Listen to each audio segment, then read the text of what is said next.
ก็สวนน้ำริมชมพูแล้วได้กลายไปกลายมายามช่วงคนเปิดเนาะคือช่วงสงกรานต์ปีใหม่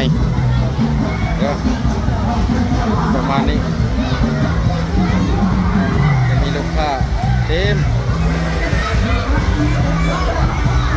อันนี้จะเป็นซาลาเบียให้กับดูมานั่งเล่นเนาะดื่มเหล้าดื่มเบียร์ถ้าลูกหรือพาแฟนมาก็ได้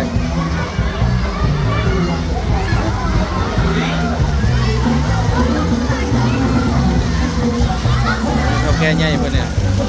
บางบริหารงานเนี่ยจำหูว่าเห็นอย่างเนาะมอเตอร์ต้องการเบียร์ต้องการเหล้ามากเว็บเลยเพราะว่าจัดให้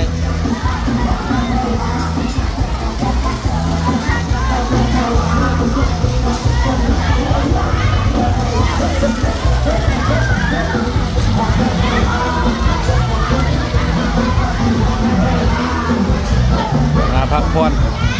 หย่อนอารมณ์เหมือนว่าเนาะราคาก็สบายกระเป๋าอยู่คนละ30,000เนาะ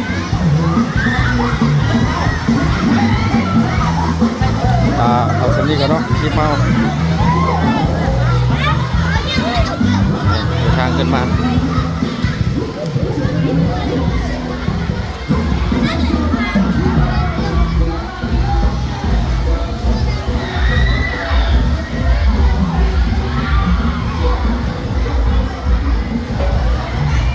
ไปคำว่าก็ได้เสียเงินอยู่จุดนี้ก่อนเนาะ